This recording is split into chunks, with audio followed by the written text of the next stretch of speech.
Le Nouvel Esprit Public, Philippe Meyer, bonjour.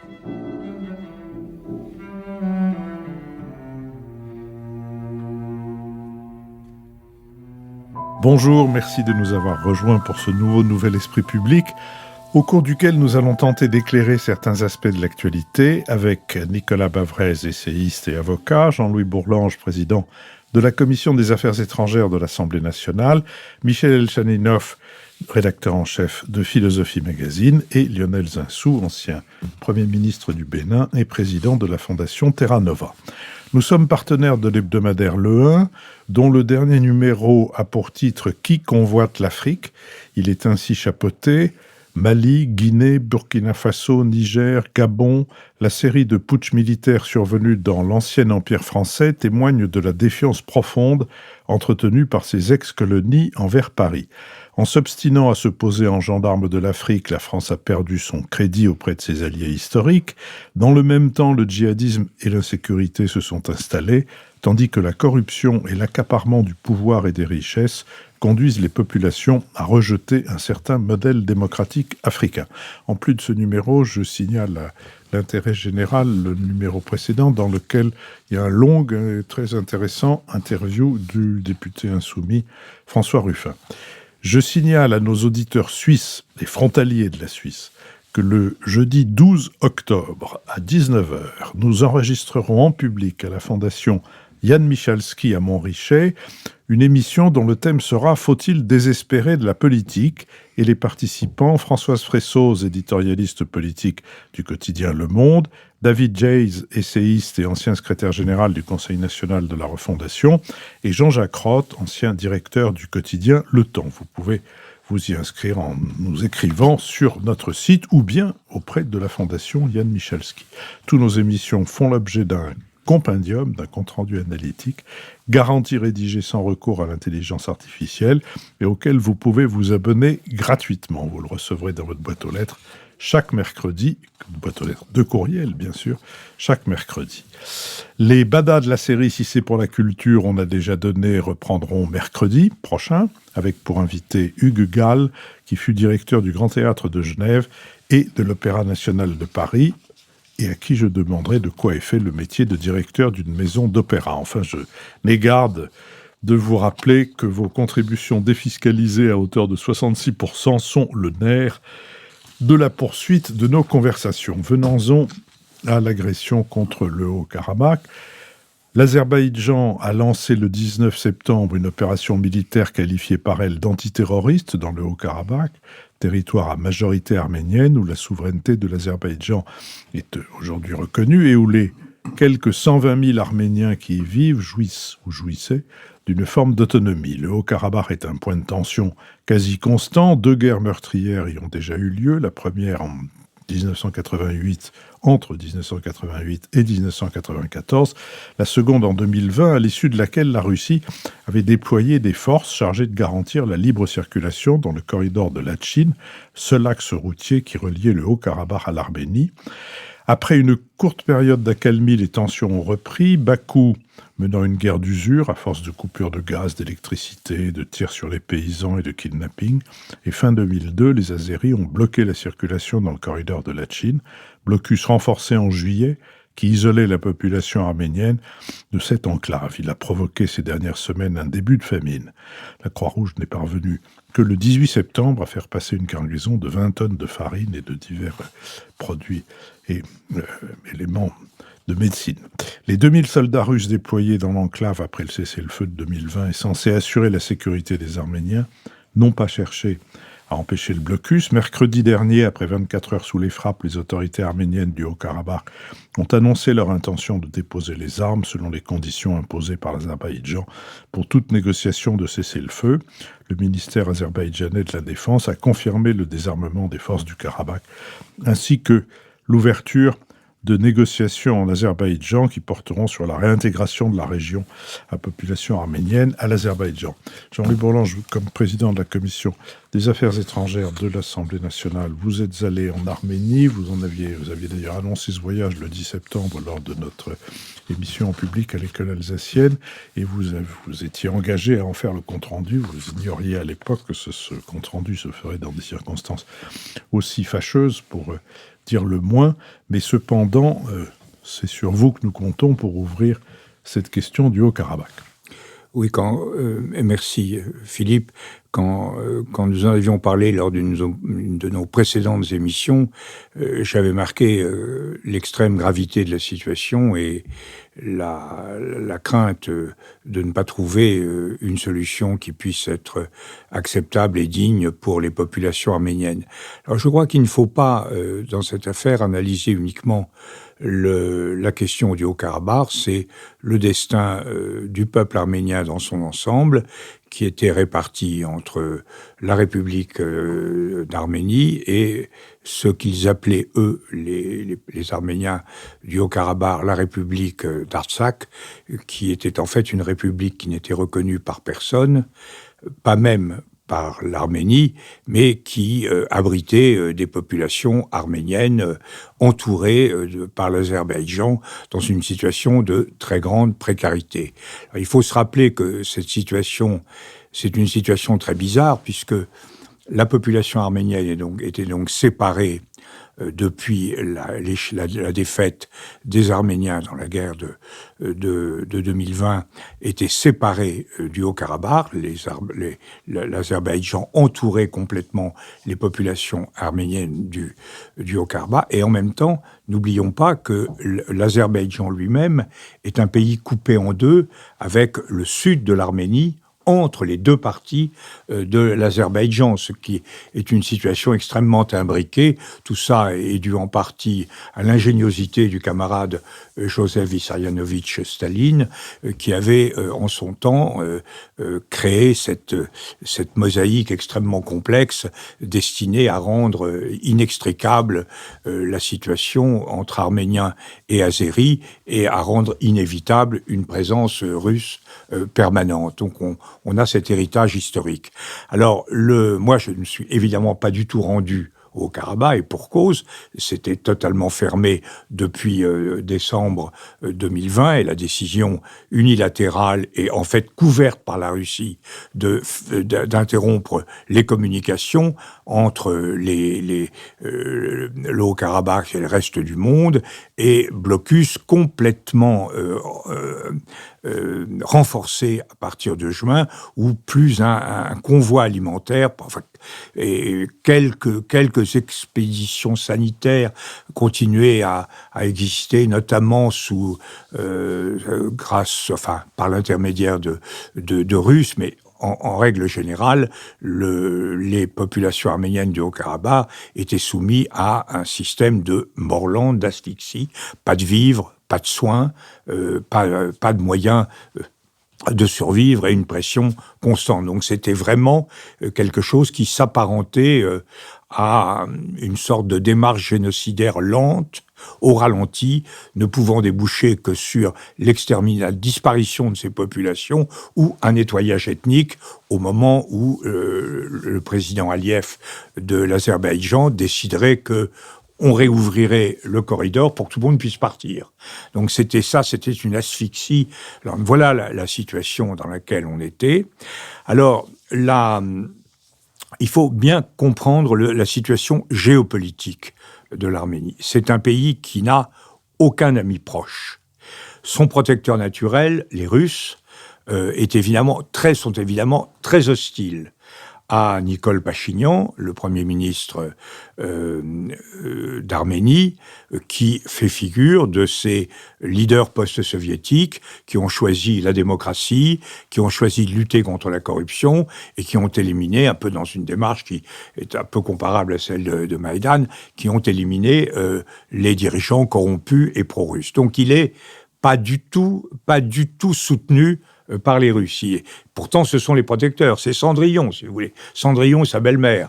Il a son protecteur et son ennemi. C'est une situation terrible. À côté, il y a l'Azerbaïdjan et Erdogan. Monsieur Erdogan a rappelé à l'ONU récemment que sa doctrine, qui est la même que celle des Chinois sur Taïwan, une nation, deux États. Donc, il considère que c'est une nation commune, l'Azerbaïdjan et la Turquie. On voit bien là le grand rêve touranien qui a animé et perdu à la fin Enver Pacha, ce que décrit de façon épique Malraux dans Les Noyers de l'Altenbourg.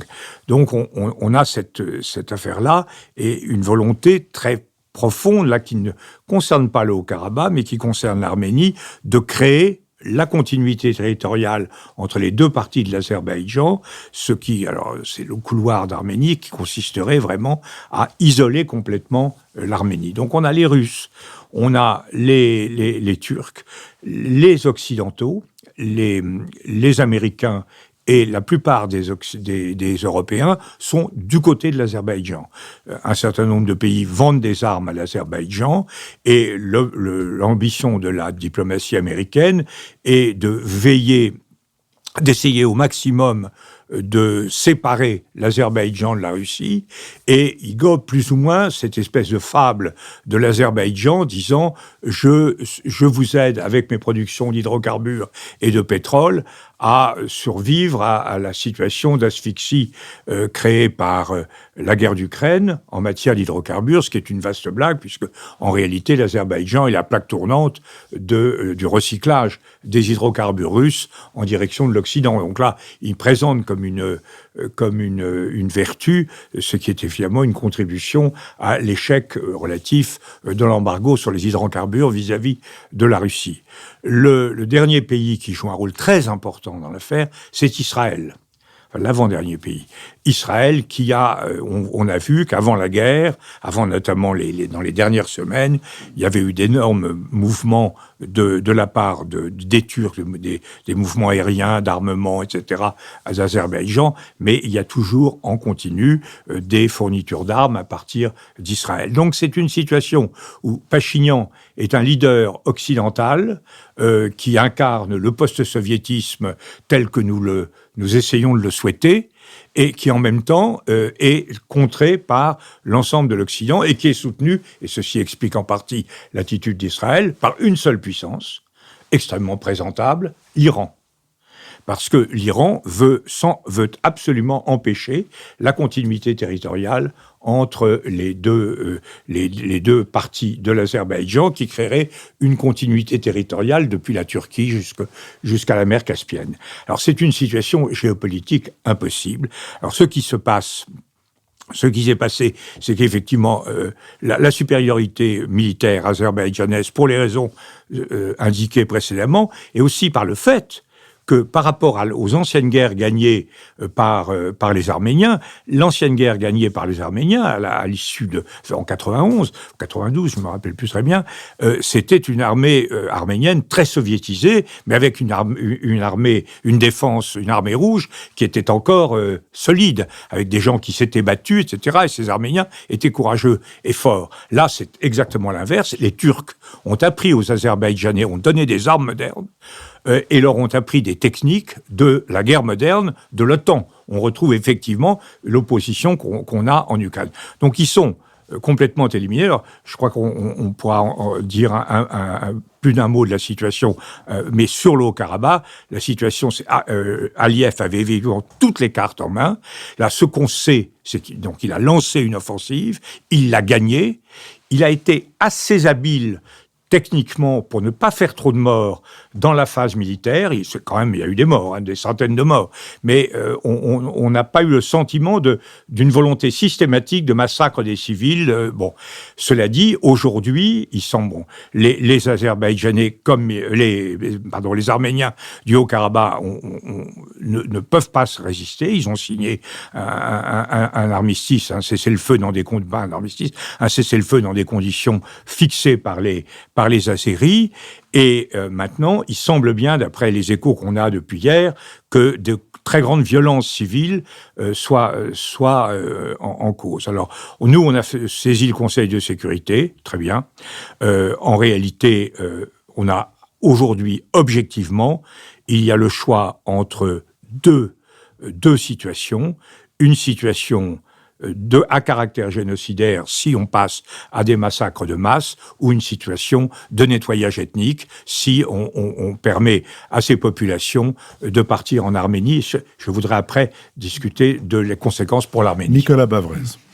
Alors effectivement, qu'est-ce qui se passe et quelles sont les conséquences pour l'Arménie, le Caucase, mais même au-delà. Comme on l'a dit, c'est vraiment l'achèvement du retournement du rapport de force entre l'Arménie et l'Azerbaïdjan. L'Arménie avait gagné la guerre de 88 à 94, la guerre lors de l'éclatement de l'Union soviétique, et l'Azerbaïdjan a méthodiquement préparé sa revanche sur le plan militaire, sur le plan du pouvoir économique, avec la montée des hydrocarbures, sur le plan du soft power, puisque l'Azerbaïdjan a accueilli un Grand Prix de Formule 1, qu'elle a organisé, elle a participé à l'Euro de football en 2021, et sur le plan diplomatique. Donc, c'est vrai que cette opération militaire, elle est conduite avec une efficacité redoutable sur le plan militaire et diplomatique. Sur le plan militaire, la décision a été faite en 24 heures, avec effectivement quelques centaines de morts. Il n'y avait pas de capacité de résistance, puisque de toute manière, le blocus faisait qu'en face, il n'y avait plus de capacité de résistance. Et le moment est très bien choisi, puisque il n'y a aucun soutien, il n'y a pas de soutien de l'Arménie, et par ailleurs, effectivement, les Arméniens sont coupés des Russes, de l'Europe qui achète son gaz à l'Azerbaïdjan, des États-Unis et d'Israël qui soutiennent l'Azerbaïdjan contre l'Iran. Alors maintenant, quelles sont les suites ? Suite d'abord pour le Haut-Karabakh, très clairement, il y avait 120 000 Arméniens. L'immense majorité dans le Haut-Karabakh, l'immense majorité vont partir ou sinon risquent d'être tués. Pour l'Arménie, comme on l'a dit, il y a une première question qui se pose, c'est est-ce qu'Aliyev va en rester là ?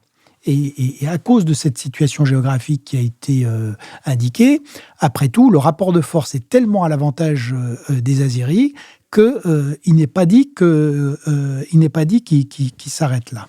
Au-delà, que constate-t-on ? C'est le triomphe de la Turquie, qui effectivement a fait une démonstration de force militaire, mais aussi diplomatique, puisque très habilement, Erdogan propose une conférence avec l'Arménie, l'Azerbaïdjan, la Turquie et la Russie, pour ne pas humilier Vladimir Poutine, et puis un recul spectaculaire de la Russie et de l'Occident dans cette zone. C'est là où cette guerre, quand même, il y a beaucoup de leçons à en tirer, parce que, premièrement, qu'est-ce qu'on constate ? C'est la démonstration du fait qu'aujourd'hui, on est dans un monde où la violence est complètement libérée et où la seule chose qui compte, c'est le rapport de force. Deuxièmement, on a des puissances moyennes, mais décomplexées, type Turquie, avec des ambitions impériales et la construction de zones d'influence. On a le recul de la Russie ou des États-Unis, et on a une absence de régulation complète. On l'a dit, l'ONU, évidemment, n'a aucune prise. Le G20, le G7, enfin, tout ça n'existe pas. Ce qui compte, c'est le rapport de force sur le terrain. Et donc, pour nous, Européens, je pense qu'il y a plusieurs leçons qui sont très importantes. Premièrement, on a parlé de la guerre moderne, mais c'est vrai que les Azéris ont fait une démonstration de force sur l'importance des drones, l'importance des défenses solaires. Et là-dessus, l'Europe est très en retard et la France est extrêmement en retard également. Ça pose la question de la Turquie et de l'agressivité de la Turquie et de la capacité de défense de l'Europe face à la Turquie, notamment en Méditerranée orientale, sachant que la Turquie est également membre de l'OTAN et que, comme on l'a vu, quelle que soit et qu'elle est soutenue par les États-Unis en raison de sa place stratégique et de son rôle vis-à-vis du Moyen-Orient et de l'Iran. Donc, voilà pourquoi ce Haut-Karabakh, qui peut paraître très éloigné de chez nous, et ce sort de 120 000 Arméniens qui semble effectivement au mauvais moment et au mauvais endroit, en réalité, ça nous intéresse au plus haut point, et on devrait essayer d'en tirer des leçons et sur le plan militaire, et sur le plan diplomatique, et sur le plan de la capacité de l'Europe à agir seule, y compris si les États-Unis devaient être à nouveau présidés par Donald Trump. Michel Elchaninov. Alors les conséquences effectivement de cette victoire éclair vont être considérables et dramatiques, voire tragiques. Vous avez souligné le risque d'épuration ethnique qui est réel, et nous ne sommes plus en 1999. Il est très douteux que l'OTAN, comme au Kosovo, essaye d'arrêter une épuration ethnique qui se passe dans cette zone du Caucase. Risque d'épuration ethnique, risque, comme vous l'avez dit également, de poursuite des hostilités de la part de l'Azerbaïdjan qui est en position de force. Risque aussi sur la situation intérieure en Arménie. Les risques de déstabilisation en Arménie sont importants. D'abord parce que pour une grande partie de l'opinion arménienne, eh bien, Nikol Pachinian restera pour toujours le représentant arménien qui aura abandonné le Haut-Karabakh, l'Artsakh, donc un traître.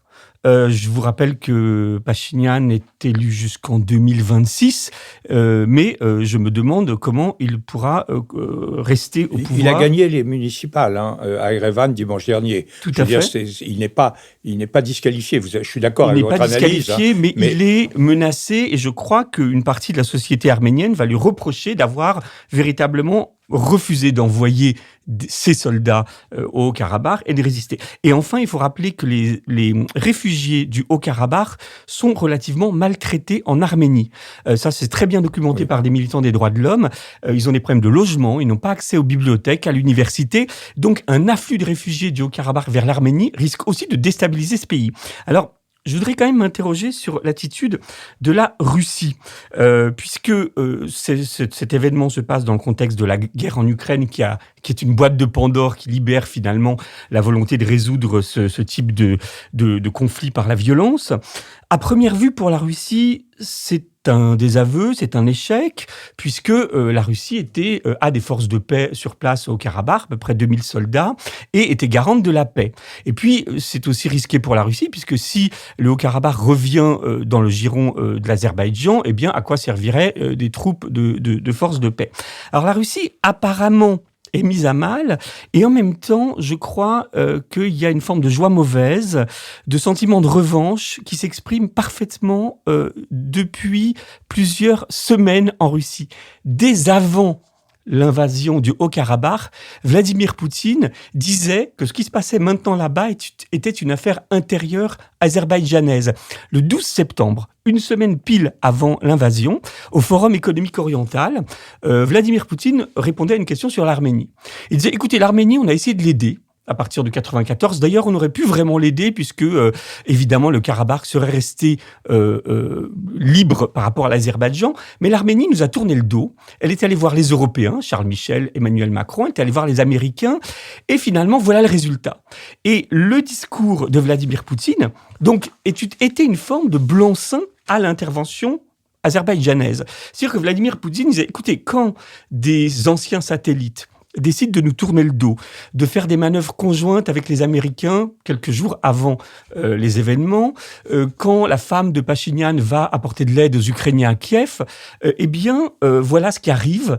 Et donc, il y a un sentiment de joie mauvaise. Et dans les médias russes, que j'ai attentivement regardé dans les jours qui ont suivi l'intervention de l'Azerbaïdjan, on voit vraiment une narration russe qui consiste à dire, quand un dirigeant de l'espace post-soviétique décide d'être plus libre par rapport à Moscou, eh bien, il est puni. Il lui arrive des choses très désagréables. Donc, évidemment, la Russie espère des troubles en Arménie, espère que Pachinian puisse être remplacé par un représentant, un dirigeant pro-russe. Et en tout cas, je crois que même si la Russie, évidemment, son rôle de faiseur de paix est mis à mal, elle aimerait garder ses soldats de la paix. Et d'ailleurs, une semaine avant le conflit, Poutine parlait déjà d'épuration ethnique possible. Il disait, pour prévenir tout risque d'épuration ethnique, il faudra évidemment que nos 2000 soldats restent sur place. Donc je crois qu'il y a une forme de complicité russe dans ce qui s'est passé. C'est très grave, évidemment on le saura plus tard si on le sait, mais avec cette volonté d'adresser un message politique aux États d'Asie centrale, aux États du Caucase, sur le mode, si vous voulez choisir de nouveaux alliés, eh bien attention à ce qui pourrait vous arriver. Lionel Zinsou. Oui, d'ailleurs, la Russie vient de dire qu'elle était confiante dans le fait de rétablir la paix en quelques heures, et donc effectivement de se pérenniser dans le rôle que vous venez d'évoquer. Moi, je suis quand même frappé sur les conséquences pour l'Europe du fait que, avec toutes les communautés arméniennes et leur influence dans les pays d'Europe, et notamment en France, avec l'extrême sensibilité des opinions sur ces sujets, avec la dimension religieuse, parce que c'est aussi un conflit qui est culturel, linguistique et religieux, avec les populations chrétiennes d'Arménie, je suis frappé des conséquences pour l'Europe sur le plan moral.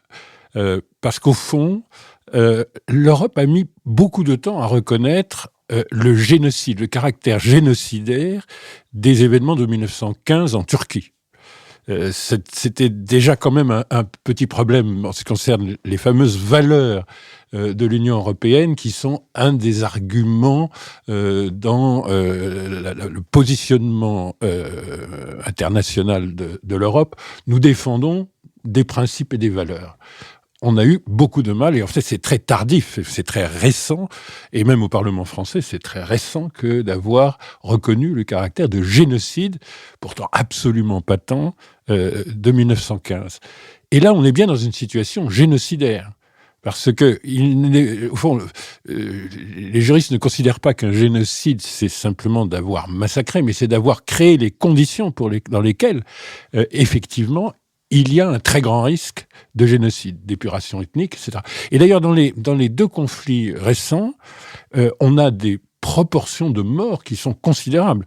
Pour 120 000 habitants du Haut-Karabakh d'origine arménienne. Sans doute moins, d'ailleurs. 120 000, c'est le chiffre officiel, mais les gens disent que ça doit être entre 80 et 100 000. Voilà, mais chacun des épisodes de guerre précédents ont fait plus de 10 000 morts, c'est-à-dire des proportions considérables de cette population. Sur le risque créé par le blocus que vous avez décrit, le verrouillage total, on est bien dans une situation génocidaire. Est-ce que l'Union européenne va mettre un siècle à le reconnaître ? Ça, je pense qu'il y a sur le plan des valeurs quelque chose d'assez grave. Allez, et à cet égard, le geste d'avoir saisi le Conseil de sécurité est quand même un geste, mais il faut aller plus loin. Il y a un vrai sujet de droit qui est que, quelles que soient les revendications territoriales, le fondement du fait que le territoire est azéri, etc., il reste qu'il y a sur le plan de la règle morale quelque chose qui là va poser un problème quand même si l'Europe ne fait rien. Et l'autre chose, c'est ce que Nicolas a évoqué, il n'y a pas dans le système multilatéral manifestement de protection possible. L'Organisation des Nations Unies, on pourrait penser que des forces de maintien de la paix, ça peut être par exemple des casques bleus. Non, en l'occurrence, ce sont des troupes russes qui sont parfois plutôt employées à maintenir la guerre qu'à maintenir la paix, si vous voulez. Donc moi, je suis frappé par le fait que l'ONU est inefficace aujourd'hui dans des proportions considérables. Alors on le savait pour le Congo, avec une révolte des populations, on le savait pour le Mali, où les casques bleus repartent avec un bilan qui a été à la fois assez meurtrier et totalement inefficace contre le djihadisme. Mais là, on ne parle même pas, on a entendu l'appel à l'arrêt immédiat de l'opération militaire par le secrétaire général, on est en pleine assemblée générale, tous les chefs d'État sont à New York, pas tous, puisque Poutine n'y est pas, mais enfin, il y a quand même un grand nombre de chefs d'État. On ne pense même pas à une solution multilatérale. Donc je pense qu'on a des problèmes éthiques, des problèmes moraux, mais si l'Union européenne met des décennies à reconnaître la situation qui est pourtant patente, et si le système multilatéral est absolument oublié, même pas absent simplement, je pense que ça sera quand même une difficulté pour l'Europe de donner à croire au monde entier qu'elle est le défenseur efficace de valeurs morales qui justifient une grande partie de sa diplomatie. Jean-Louis Bourlanges. Oui, je suis tout à fait d'accord avec ce que vous venez de dire les uns et les autres sur l'ONU. On peut pas être surpris que à partir du moment où ni les États-Unis ni la Russie se sentent vraiment concernés, que l'ONU ne marche pas. Ça c'est quelque chose d'évident, de tragique, mais de prévisible. Sur l'Europe, Lionel, je suis exactement comme vous. Je suis atterré. Parce que, bon, on n'a pas les moyens militaires d'agir, mais il y a une absence de cohésion, une absence d'intérêt, une désinvolture à l'égard de cette situation qui est véritablement coupable. Les puissances, notamment les puissances du Sud, même l'Italie, l'Espagne, etc., restent très, très obsédées par le maintien d'une haute qualité de leurs relations avec la Turquie. Les États-Unis également, d'ailleurs, et notamment, là, on a l'interférence de l'Ukraine. C'est que les Turcs tiennent les détroits, c'est un élément quand même essentiel dans la pression qu'on exerce sur la mer Noire à propos de l'Ukraine. Donc il y a là vraiment une contradiction. Mais au-delà de cette contradiction, il y a une indifférence profonde. Nous sommes, il faut le dire, nous autres Français, nous sommes les seuls à nous préoccuper de ça. C'est nous qui avons, je me souviens avoir demandé à l'Assemblée nationale, avec une réponse positive de Madame Colonna, qu'on fasse en décembre dernier les efforts nécessaires pour que la mission d'observation de l'Union européenne, mission d'observation légère, très courageuse, menée par un Allemand de grande qualité, très sympathique d'ailleurs. J'ai visité, j'ai patrouillé avec eux, j'ai vu comment ça fonctionnait, et je dois dire que le véhicule avec le drapeau étoilé, chaque fois que nous passions, était klaxonné de sympathie, comme évidemment les trois couleurs de la voiture de l'ambassadeur de France. Il y a une très grande attente d'Europe qui est effectivement, dont nous sommes les seuls porteurs. Au Conseil de sécurité, c'est nous qui avons exigé que cette affaire soit soumise. Nous sommes les seuls. C'est terrible. Moi, je dis, vous connaissez le peu de confiance que j'ai dans mon action, et donc j'ai dit, je suis quand même très très inquiet de voir que tous mes interlocuteurs disent que c'est très important pour eux que le président de la Commission des Affaires étrangères fasse le voyage en Arménie. Je me suis dit, s'ils en sont là, ils sont assez mal partis, parce que je vois bien que j'avais aucune carte en main réelle à leur apporter, sinon une très grande sympathie et une très grande attention. Donc là, nous sommes vraiment inférieurs à notre tâche. Nous sommes dans une situation politiquement difficile, avec les implications ukrainiennes, mais nous sommes moralement dans une situation inférieure à notre tâche. Sur la question que vous avez très très bien posé des rapports entre la Russie. Moi, je vais au-delà de la joie mauvaise. C'est pas simplement une joie mauvaise, c'est une stratégie assez bien conçue de la part de Poutine. Pachinian, pourquoi on peut reprocher à Pachinian des choses ?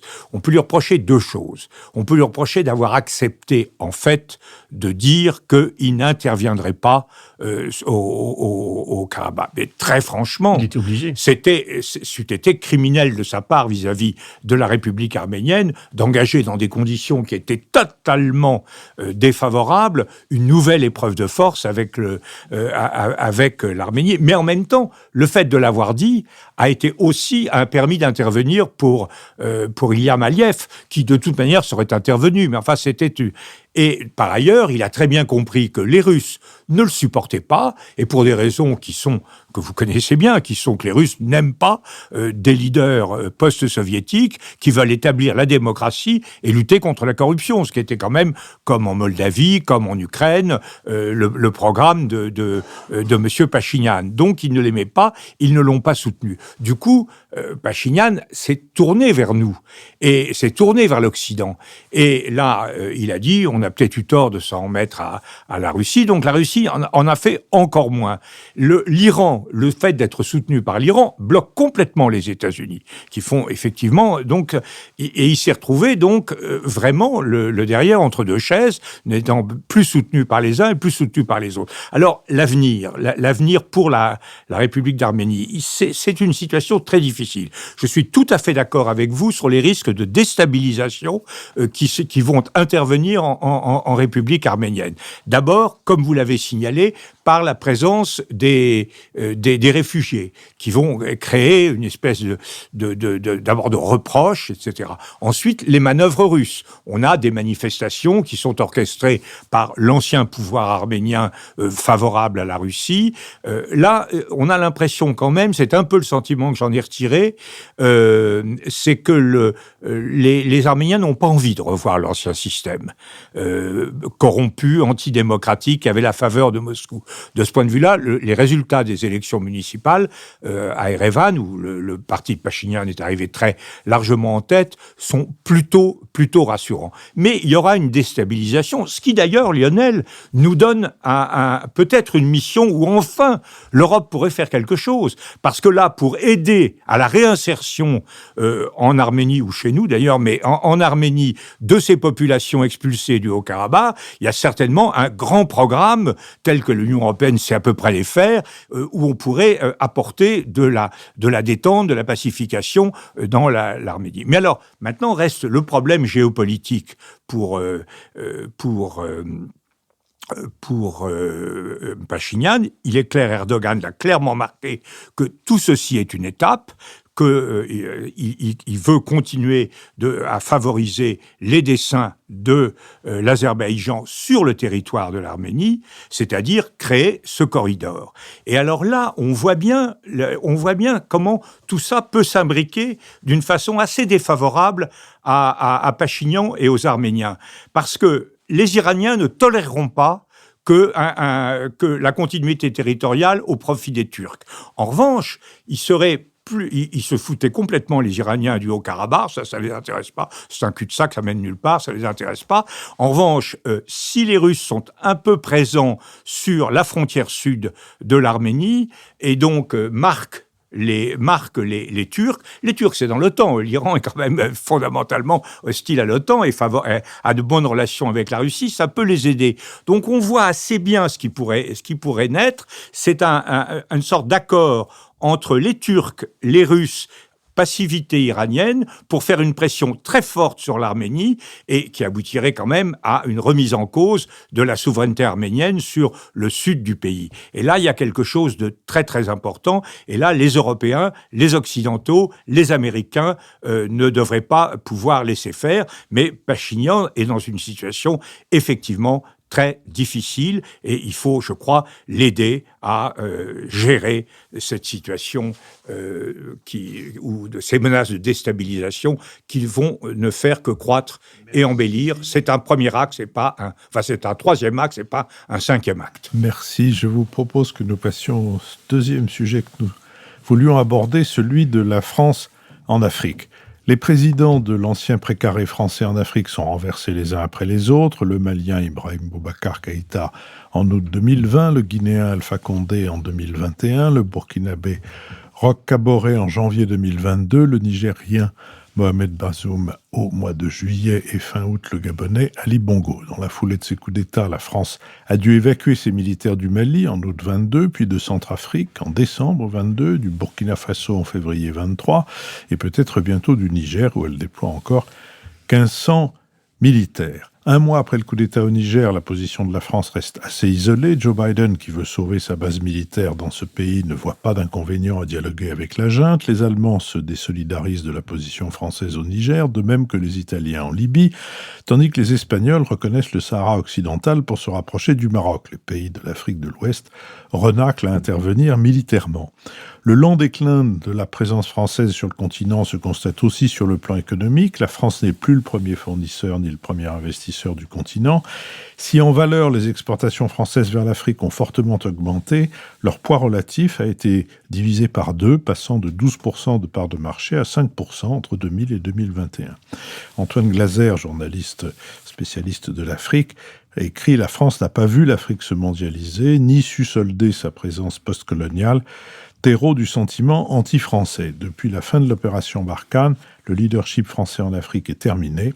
Cependant, la ministre des Affaires étrangères, Catherine Colonna, souligne que l'Afrique n'est pas le Sahel et assure que nos relations se développent avec des États dans lesquels nous étions moins présents, comme le Kenya, l'Afrique du Sud ou l'Éthiopie. » Sur cette question, Lionel Zinsou. Écoutez, je crains de prendre le contre-pied de quelques-uns des commentaires que vous venez de faire, Philippe, et de citer notre ami monsieur Glaser. Je pense qu'il y a une complaisance, une joie pas mauvaise, mais enfin une espèce de complaisance dans l'opinion publique et dans les médias français. De se flageller sur ce qui se passe en Afrique. Vous avez parlé tout de suite de précaré africain. Soyons très clairs. Les intérêts de la France d'aujourd'hui, pas de 1945 ou de la veille des indépendances, ne sont pas au Mali, ne sont pas au Niger, ne sont pas en Guinée. Ils sont de façon tout à fait logique au Nigeria, en Égypte, en Afrique du Sud, au Mozambique. Le précaré, c'est vraiment un arrêt sur image. Pourquoi ? Je vous rappelle que les 5 pays qui ont été affectés par des coups d'État, le Gabon en dernier, la Guinée en premier, le Mali, le Burkina et le Niger, à eux 5, représentent 2 mois du PIB du Nigeria, du seul Nigeria. Quand aujourd'hui on parle d'intervention militaire possible de l'organisation régionale qui s'appelle la CEDEAO et qui est à dominante nigériane et qui est d'ailleurs présidée en ce moment par le président du Nigeria, il faut garder un tout petit peu les poids relatifs. Il y a les pesées globales qui sont importantes. L'ensemble de ces pays, pour tous les pays du monde, dont la France, n'ont en réalité comme valeur en termes d'intérêts économiques que l'intérêt qu'il y a à avoir au fond des relations avec quelque chose qui représente 2 mois de PIB du premier pays de la région, qui a d'ailleurs 1500 km de frontière avec le Niger. Donc la France n'a pas de pré carré, n'a pas d'intérêts impériaux. La France n'est pas rejetée. Quand on dit on chasse les soldats français. Non, ils ont été appelés par les gouvernements qui se trouvent avoir été remplacés ou renversés. Il n'y a pas de base française, il n'y en a jamais eu au Mali, jusqu'à ce qu'on demande, et qu'il y ait une résolution du Conseil de sécurité, qu'il y ait des bases françaises pour lutter, dans le cadre d'accords précis, mais du régime précédent du Mali. Mais on n'a pas mis à la porte des troupes françaises qui auraient stationné là de façon permanente. Évidemment, ce n'est pas le cas en Guinée, ni au Burkina, ni au Niger. Au Niger, on a replié pour défendre le Niger, où les djihadistes sont à 50 km de la capitale. Parce qu'on est très près de la frontière du Mali. Et que le Mali a perdu le contrôle des 2 tiers de son territoire, et notamment de toute la frontière avec le Niger. On est à 50 km de Niamey. Il se trouve qu'on a donc demandé dans des accords de faire venir, au fond, des Mirage 2005 et des drones, des hélicoptères et des forces spéciales. Et il y a donc 1500 soldats. Mais ça n'a jamais été Niamey n'a jamais été une base militaire française dont tout d'un coup on vous expulserait. Un nouveau gouvernement met fin à cet accord. La France rentre, puisqu'elle n'est plus demandée, elle avait été expressément demandée. La France n'est pas le gendarme qui s'installe dans ses casernes de gendarmerie sur ses territoires. Le seul pays en coup d'État où il y a une base française, très faible, mais il y a une base française qui sert à la formation, c'est le Gabon, le dernier des coups d'État. Et il se trouve que dès le lendemain du putsch, les putschistes ont demandé la confirmation et le développement de la présence sur la base française de l'aéroport de Libreville, parce que ça sert à la formation à peu près de toutes les troupes de l'Afrique centrale francophone. Il n'y a donc pas une France jetée à la porte, elle venait d'être appelée, on estime qu'elle s'en va. Et il n'y a pas de rejet, Philippe, je suis désolé, mais il n'y a pas de rejet de Français dans l'opinion qui serait majoritaire. Ça n'est pas vrai. Faites l'aumône à l'Afrique d'avoir un raisonnement politique comme si on parlait de pays européens, par exemple, où il y aurait une opinion publique, où il y aurait des pressions à l'alternance. Non, Philippe, il n'y a pas de défaite de la démocratie avec une partie de l'opinion publique qui serait antidémocratique. Il y a au contraire une volonté de contrôle des populations, une volonté d'alternance. Quand les gens se réjouissent que les militaires interrompent des régimes, c'est parce qu'ils pensent qu'on leur a volé la démocratie. C'est pas parce qu'ils pensent que la démocratie était un mauvais système et que c'est mieux d'avoir un système militaire. Et le rejet français, c'est quelque chose qui représente une minorité active, notamment dans la jeunesse, qui est 20% peut-être de l'opinion dans tel ou tel pays. Ça n'est pas du tout, et il n'y en a d'ailleurs aucun signe, ni sur les entreprises, ni sur la présence de citoyens français résidents, ni sur la présence des touristes. Ce n'est absolument pas majoritaire. C'est simplement une des postures dans notre spectre d'opinion publique, car nous avons une vie démocratique dans ces pays, et voilà. Et c'est un arrêt sur image, d'une part, et une espèce d'obsession française de chercher des preuves de son déclin. Il n'y a pas de déclin, et d'ailleurs, il n'y a pas de grands enjeux économiques dans ces pays. Nicolas Bavrez. Je crois quand même qu'il y a des choses il y a une vraie rupture. D'abord, la succession des coups d'État, c'est vrai que ces coups d'État n'obéissent pas tous à la même logique. Et par exemple, c'est vrai que dans le cas du Gabon, il y avait clairement une situation avec une élection qui était volée. Il n'en reste pas moins que je pense que là encore, nous n'avons pas vu la fin de cette succession de coups d'État et qui rendront de toute manière extrêmement difficile le développement économique ou la stabilisation de ces pays. Là où il y a une deuxième rupture, c'est Barkhane. Barkhane, contrairement à ce qui a été dit par le président de la République dans la conférence des ambassadeurs, c'est une défaite majeure, une défaite stratégique. Et derrière, il est clair que ça veut dire qu'on va avoir un Sahélistan et donc l'installation d'une base djihadiste majeure dans le Sahel. Et la troisième chose, c'est que on ne peut pas... il ne faut pas être dans le déni sur le ressentiment contre la France. C'est vrai que ce n'est pas l'ensemble des populations, mais très clairement, on a des activistes qui utilisent ce ressentiment sur les réseaux sociaux. On a surtout, et ça c'est aussi un facteur neuf, des puissances qui l'utilisent, à commencer par la Russie. Avec Wagner, évidemment, la question se pose de savoir quel sera aujourd'hui l'avenir de Wagner. Donc aujourd'hui, on est bien dans une situation où la France, pour laquelle son rôle en Afrique était quand même un démultiplicateur d'influence, de puissance, y compris à travers des votes à l'ONU ou ailleurs. Et d'ailleurs, les États-Unis s'y sont pas trompés. Les États-Unis sont furieux de ce qui s'est passé au Niger et du fait que la France n'a été capable ni d'anticiper, ni de maîtriser le coup d'État. Je pense que donc il faut se poser la question, parce que tout ça, c'est la suite d'erreurs. Bon, il y a eu le désastre de la Libye. Il y a eu le désastre de Barkhane, il y a la catastrophe du en même temps, avec ni paternalisme ni faiblesse, mais ça fait pas une politique. Sur la sécurité, on a été incapable de répondre correctement à la menace djihadiste. Et par ailleurs, sur la Nouvelle-Afrique, oui, on cherche effectivement à investir dans le Rwanda. C'est quand même paradoxal de confier la francophonie à une femme qui vient d'un pays anglophone. Mais pour l'instant, il faut être clair, la politique fondée sur la repentance mémorielle, ça ne fait qu'une chose, qui est alimenter le ressentiment contre la France. Donc il y a une politique africaine, parce que on ne peut pas... C'est fondamental pour l'Europe de ne pas perdre l'Afrique, c'est fondamental pour la France d'être présente, mais il faut absolument repenser profondément la manière dont on est présent. Les bases militaires permanentes, clairement, ne sont plus soutenables, donc il va bien falloir... Mais la sécurité reste la condition de tout le reste, et pour l'instant, elle n'est pas assurée.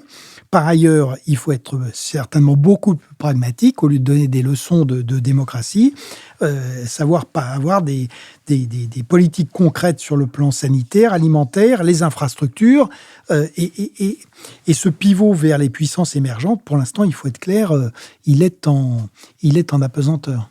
Michel Etchenninov. Ce que je trouve fascinant dans cette série de coups d'État dans le Sahel et dans des anciennes colonies françaises, c'est que ça se passe plus de 60 ans après les décolonisations, et qu'il y a une sorte d'effet retard. Et c'est un paradoxe, puisque on perçoit en France qu'il y a du sentiment anti-français, même si tu touches qu'une partie de la population, un sentiment anti-français, alors même que la France n'a jamais été aussi faible en tout cas, peu présente. Ça, c'est logique. Dans ces pays. Les deux choses vont ensemble. Eh ben justement, c'est quand même paradoxal, parce que ça me rappelle une formule du dissident polonais Adam Michnik. On lui demandait qu'est-ce qu'il y a de pire dans le communisme. Et il a répondu, ce qu'il y a de pire dans le communisme, c'est ce qui arrive après. Bon, alors je ne sais pas si ce qu'il y a de pire dans le colonialisme, c'est ce qui arrive après, je ne pense pas.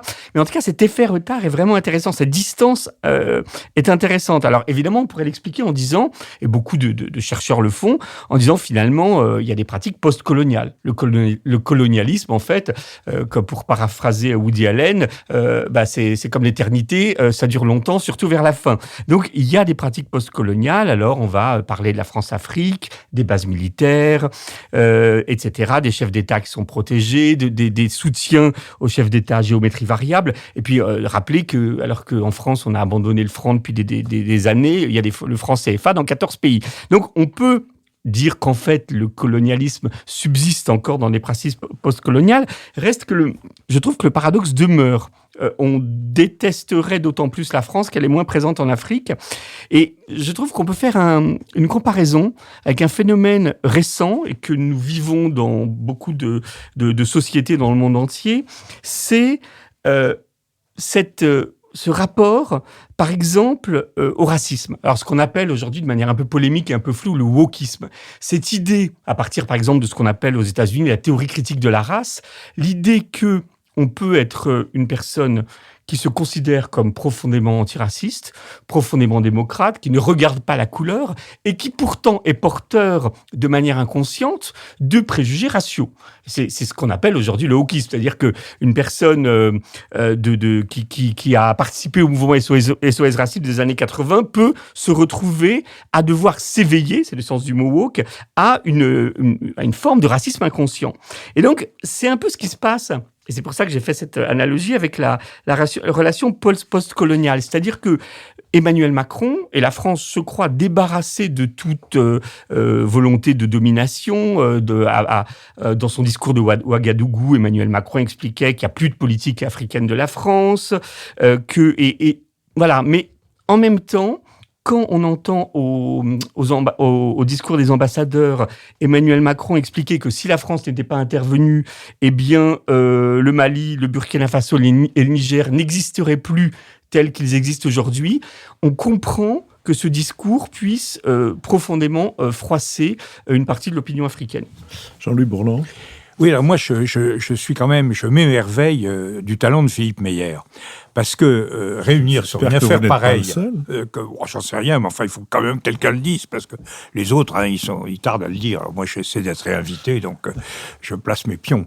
Mais invité à cette table, le champion du monde, toute catégorie de l'optimisme historique, qui est Lionel Zinzou, et le champion du monde, toute catégorie du déclinisme pessimiste, qui est Nicolas Bavrez. Nicolas est quand même la seule personne à côté de laquelle j'ai l'air un peu optimiste. C'est quand même... Alors là, évidemment, on a eu un festival d'opposition qui est très... Alors, avec Michel, nous essayons de tracer, c'est normal en tant que centriste, de tracer la voie moyenne. Mais Oui, moi je suis quand même très sensible à ce que dit Lionel sur l'hypertrophie du numéro masochiste sur la France. Il y a quand même la conséquence de la loi de Tocqueville. La loi de Tocqueville qui dit c'est quand les abus, enfin à peu près, c'est pas quand les choses vont de mal en pis, mais quand elles s'améliorent que se produisent les chocs révolutionnaires, parce que au fur et à mesure que les abus disparaissent, ceux qui demeurent sont insupportables.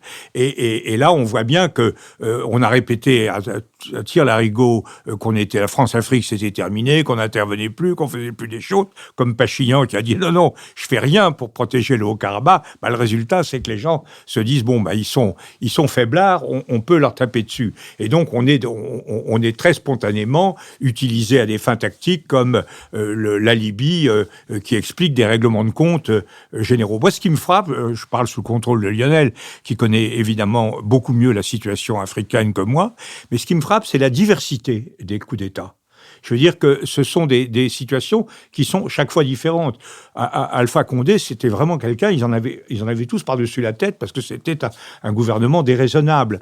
Au Niger, tout ce qui apparaît, c'est quand même un conflit intérieur entre l'ancien président Issoufou et le président Bazoum. Le président Bazoum devant étant d'une ethnie assez minoritaire et devant l'essentiel de son élection à son prédécesseur.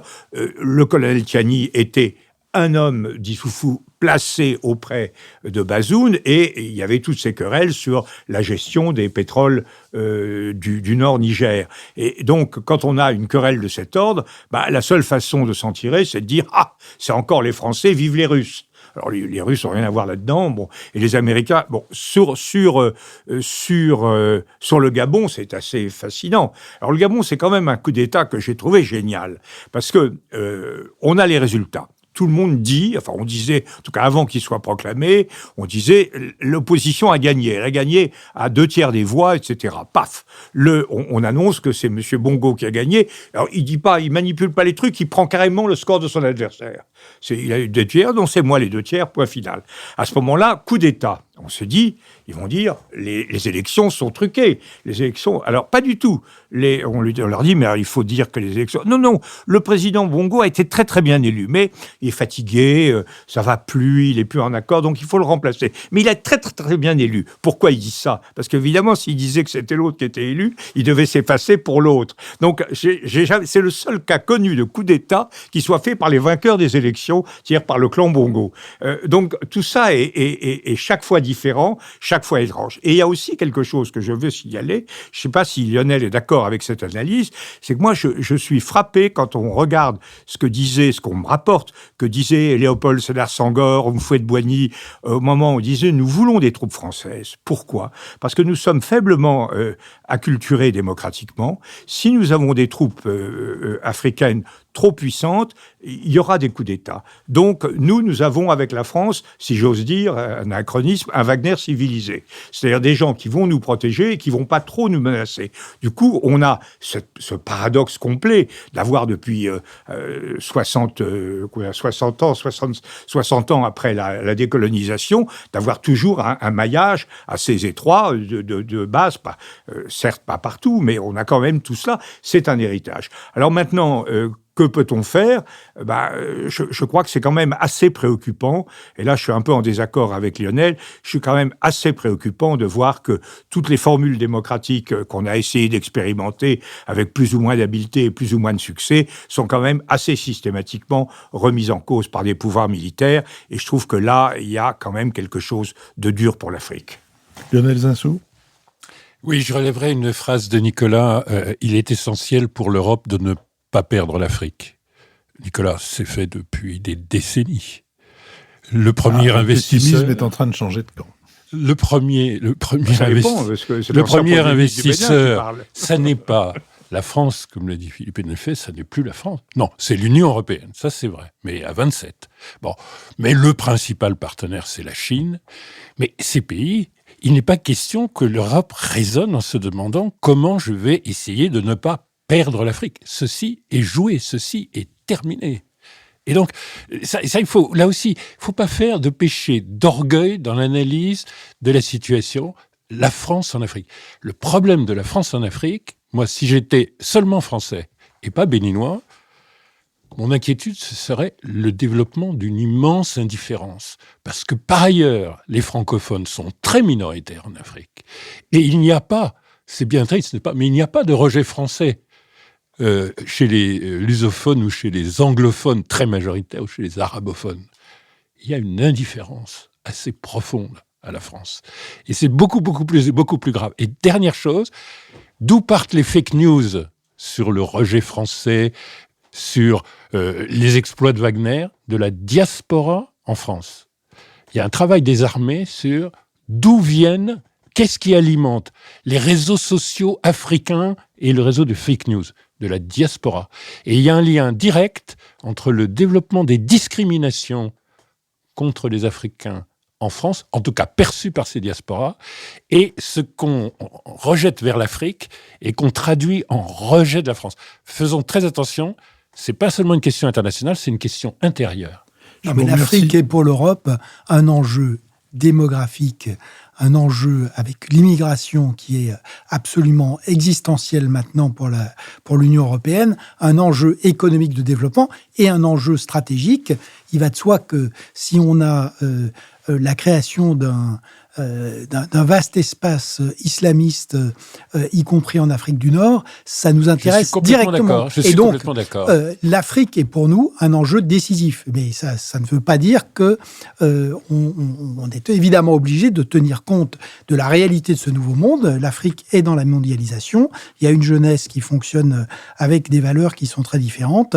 Et il faut tenir compte de ces évolutions. Mais c'est pour ça qu'on ne peut pas laisser perdre l'Afrique. Nicolas, parce qu'il y a peut-être une indifférence d'une partie des élites africaines, mais ce qui se passe en Afrique n'est pas du tout indifférent sur ce qui va se passer en Europe dans les prochaines décennies. Je vous propose d'écrire un livre qui serait « L'Europe est mal partie », pour paraphraser. Tu as dit « L'Europe doit absolument ne pas perdre l'Afrique ». Moi, je te dis simplement, c'est fait et c'est perdu depuis longtemps. Dont acte, je vous remercie. Nous sommes arrivés à la dernière séquence de notre émission, la séquence des brèves. Je vais l'ouvrir avec 3 recommandations. Un film, Reality, c'est une histoire vraie. Une jeune femme sort de son bureau, elle arrive chez elle et il y a 2 agents du FBI qui l'attendent.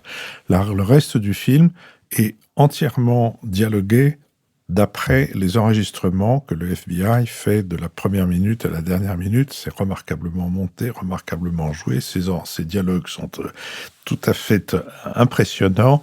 Et encore une fois, c'est une histoire vraie. Une pièce de théâtre, Tashkent, qui se joue à Paris au Petit Marigny. Un écrivain, un dramaturge à succès, dont de très nombreuses pièces ont été très bien accueillies par le public, commence à dire ce qu'il pense des metteurs en scène. Et il n'en pense que des horreurs. Et il dit avec cette espèce d'absence de barrière qui arrive avec l'âge, il dit des choses que beaucoup de gens, selon mon expérience, dans le milieu du théâtre, mais aussi du côté du public, pensent et disent des metteurs en scène. Et puis en même temps, autour de ce vieux qui maltraite, maudit et dit des horreurs sur les metteurs en scène, il se passe des choses que je vous laisse découvrir. Et puis enfin, une série à la télévision, Tapis, une série de Netflix, très bien faite, très bien jouée.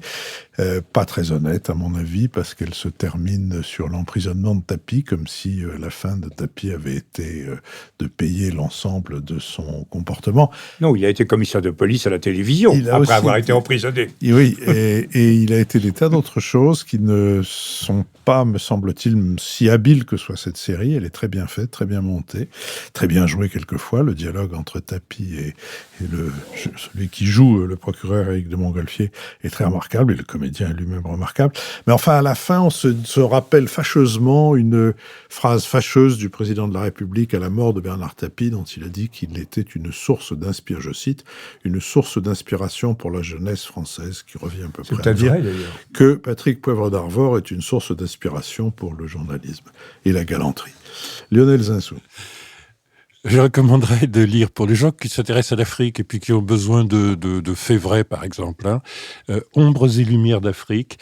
Il y a 3 tomes, en fait. Le 3e va sortir dans quelques semaines. Il y en a 2 qui sont paru par quelqu'un qui est un Français, qui a créé une famille malienne et qui a créé surtout une des plus grandes banques, la Bank of Africa, l'une des plus grandes banques panafricaines, et qui est un excellent financier, mais un excellent économiste de terrain, qui est français et qui, sur 10 ans, et c'est résumé dans 3 tomes, donc deux sont sortis sous ce titre, tout à fait les contradictions et toutes les espérances de l'Afrique, toutes les lumières, et puis toutes les ombres. Ombres et lumières, Paul Deremot.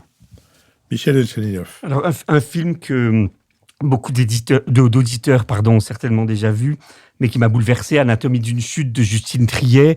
L'argument, vous le connaissez, je ne divulgue pas la fin, ne vous inquiétez pas. Un petit garçon qui rentre dans son chalet et il voit son père qui vient de tomber, qui est mort, et il appelle sa mère. Et un accident, un suicide, ou peut-être un meurtre, puisque très rapidement on accuse la mère peut-être d'avoir en fait tué son mari. Et c'est un film sur le travail de la justice et de la police. C'est un film sur la recherche de la vérité, à une époque où on pense souvent qu'elle n'existe plus. Et alors, la police et la justice essayent de la trouver, n'y arrivent pas vraiment. Et le petit garçon, le fils, lui, il insiste. Il veut assister à toutes les audiences, et surtout, il invente des méthodes pour découvrir cette vérité. Alors, à des moments, il dresse des véritables protocoles expérimentaux avec son chien pour essayer de voir si c'est possible ou impossible. À un moment, il y a sa contrôleuse judiciaire qui lui dit, tu sais, la vérité, c'est une question de volonté. Tu choisis un des côtés, et après, tu y tiens. Un peu, vous savez, comme Descartes dans sa forêt, il choisit une direction, et il y va. Et lui, il refuse encore ça, et il réussit à trouver la vérité grâce à une méthode d'interprétation. Il interprète ce qu'aurait pu dire son père, ce qu'a fait sa mère, etc. Et par une méthode compréhensive, et donc qui n'est plus analytique, qui n'est plus fondée seulement sur le réel, mais véritablement en essayant de comprendre comment pense son père, comment pense sa mère, il y arrive. Et je trouve que c'est un magnifique film sur une recherche de la vérité où le seul qui parvient finalement, c'est un enfant et un chien. Nicolas Bavrez. 2 recommandations. La rétrospective de Stel au Musée d'Art moderne de la ville de Paris, c'est vraiment magnifique et ça montre l'oscillation entre l'abstraction, la figuration et puis un cheminement qui est vraiment unique, très original, et puis des tableaux qui sont splendides et des dessins. Et puis la lecture de Arturo Pérez Reverte et de son livre Sidi, qui est qui est vraiment à la fois, c'est un très bon roman. Pérez Reverte, c'est le Dumas espagnol, et en même temps, il y a une vraie plongée dans l'histoire de l'Espagne du XIe siècle, et ça revisite le mythe du Cid en montrant comment, en réalité, c'est un mercenaire, mais qui garde le sens de l'honneur et qui, en fait, est ça nous ramène un peu à nos conversations sur l'Afrique haute, mais qui est à cheval et qui joue sur la rivalité beaucoup plus complexe que ce qu'on pense entre des royaumes chrétiens et les royaumes morts. Jean-Louis Bourlange. Oui, moi je voulais faire, mais je la ferai pas, cette brève sur le livre de Piketty et de Madame Cagé sur leur monumentale analyse du système électoral français, du système de vote en France. Je le ferai pas parce que ça mérite vraiment un débat très approfondi, et je vous suggère, Philippe, de l'organiser avec sans doute l'un des auteurs ou les 2 auteurs et des gens de la position opposée, notamment par exemple Gérard Grimbert, qui tenait la position inverse, mais je crois que c'est un débat tout à fait central sur l'analyse de la politique. Alors je ferai ma brève sur autre chose, je ferai ma brève sur l'agacement que j'ai par les réactions qui ont été suscitées par la visite du pape. Et j'ai un double agacement. D'abord, ceux qui reprochent au président de la République d'assister à la messe. Je crois que il est constant que les relations entre le Saint-Siège et la République française sont des relations d'État à État, sont des relations de respect, et que la pratique religieuse est une pratique que le président de la République a le devoir d'honorer. Toujours la marque, je ne sais pas ce que fera le président de la République française, mais la limite à ne pas franchir, c'était celle qu'avait marqué le général de Gaulle. Quand on assiste en tant que président de la République à une messe, on ne communie pas, parce que ça, c'est une adhésion religieuse, et non pas simplement la marque du respect du pouvoir républicain. Mais aussi, je suis très agacé par la phrase du pape sur le fait « je ne viens pas en France, je viens à Marseille ». Moi, j'ai jamais vu, quand quelqu'un s'installe dans votre appartement, qu'il dise qu'il n'est pas chez vous. C'est pas une visite d'État, mais il vient sur le territoire de la République française, dans une ville française, et nous sommes très heureux et très honorés de l'accueillir, mais ça m'a fait penser à l'agacement du général de Gaulle, convoqué par le président Roosevelt à Casablanca avec le général Giraud, le général de Gaulle rappelant que le Maroc était à l'époque de souveraineté française. Je vous remercie. C'est maintenant le moment de remercier Sophie Jacquin avec qui cette émission a été préparée, Benoît Carré qui va en assurer le compendium, Nicolas Tourneau qui veille au site, Olivier Magloire qui répond à toutes les questions de nos auditeurs à propos du financement et des plateformes, Mathéo Gillet qui a enregistré cette conversation, Julien Neuville et Nouvelles Écoutes qui nous produisent et le studio L'Arrière-Boutique où nous nous retrouvons toutes les semaines quand nous ne sommes pas à l'école alsacienne ou bien en Suisse où nous serons le 12 octobre à la Fondation Yann Michalski. Merci et à mercredi pour le prochain Bada et à dimanche prochain pour le prochain Nouvel Esprit Public.